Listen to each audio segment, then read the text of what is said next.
In this video I am talking about this little beauty, 7Artisans 50mm f0.95 APS-C lens.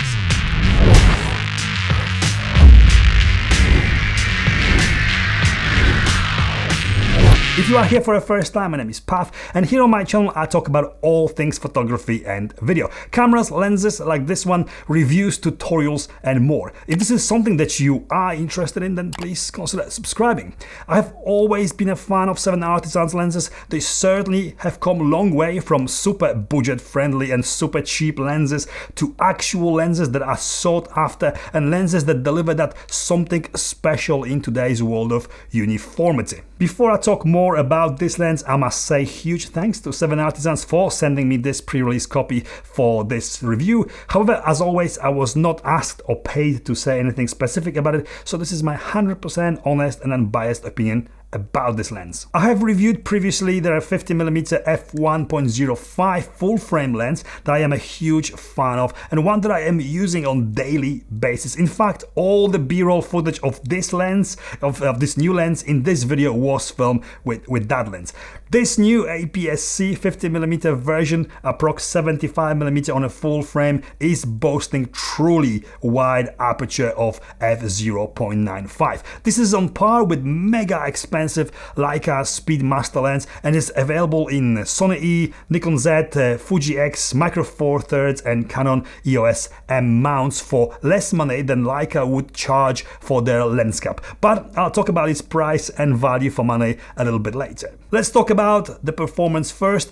I knew that with this wide aperture the images are going to be soft and hard to nail manually. This is a fully manual lens after all, and I'm not gonna lie, after taking first couple of photos with it, even before taking the first photos with it and just looking through it through the camera, I was not impressed at all. Wide open the image is soft, there's huge amount of chromatic aberration, there is flaring. Huge amounts of flaring when you point it towards the light source, and at the first glance it's just not good at all. But when I started shooting more with it, all those things became more of the character this lens delivers and part of the image and experience of shooting with it and less of a problem or an issue. At f0.95 the images have this soft glow to them, like you do have a mist filter attached permanently, but with a small amount of dehazing in Lightroom, adding extra contrast and color, the images really start to come to life. It's not easy or quick to nail that focus point manually focusing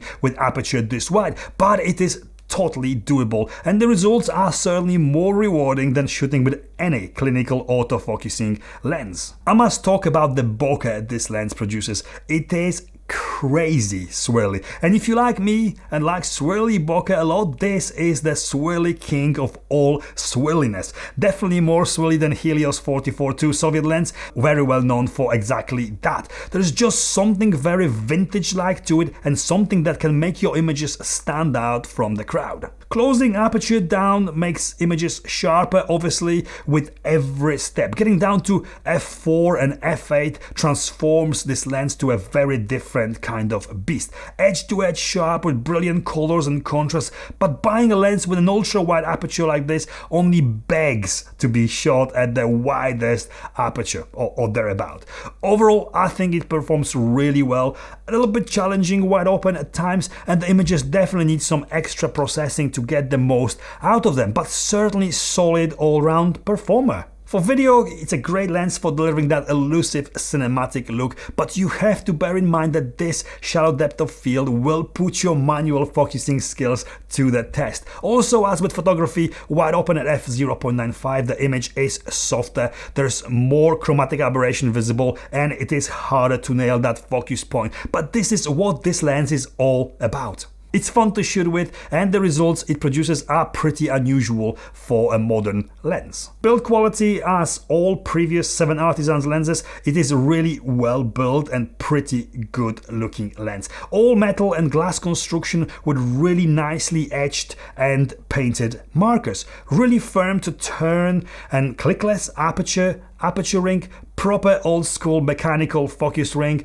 also firm and nice to turn. When changing the focal plane, the lens extends a little bit, which just might make it front heavier if used on gimbals. Probably not, it just extends this much. It weighs 416 grams, which for the lens this small is pretty heavy, but that weight certainly adds to the feel of quality here. 13 aperture blades and 62mm filter thread. It has got that really cool looking gunmetal lens mount. It doesn't really add anything functional, but it looks cool. It also comes with this nice leather or leather-like pouch.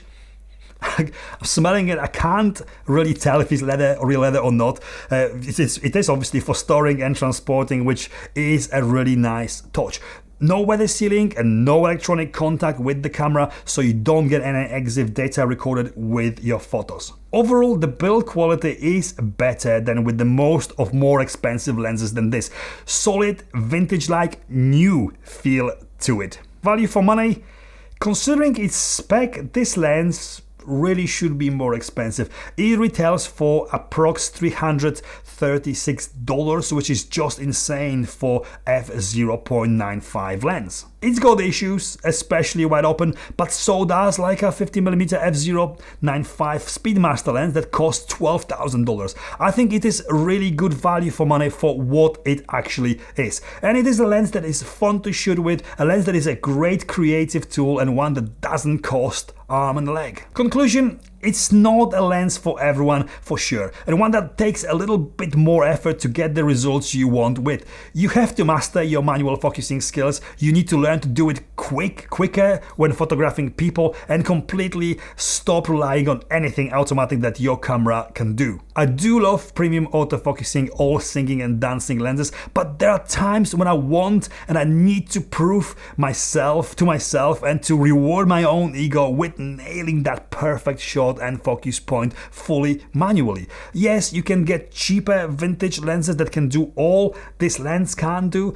Maybe not, I'm pretty sure not f0.95, but certainly lenses with bags of character. But choosing and buying vintage lenses is not easy. There's so much to know, different mounts, adapters, fungals and all that. This lens gives you the character only vintage lenses can in a brand new and untouched package. And combine that with this crazy ultra wide aperture and a really good price, you have a winner here. We need more lenses like this. I really like it and I would recommend it to anyone who wants more than just clinically perfect images and focus point. There is so much more to photography than just pressing that button and expecting faultless results every single time. This lens is a great tool to up your photography or filmmaking game with, and one that will give you a lot of joy and satisfaction when you nail those shots with it.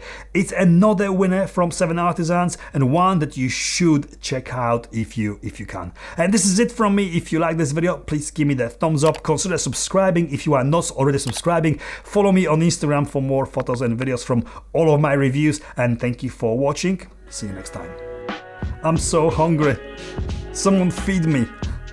This is a fully manual lens after all. And I'm so hungry.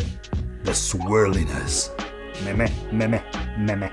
My stomach rumbling. I really like it and I would recommend it to... This lens is a great tool to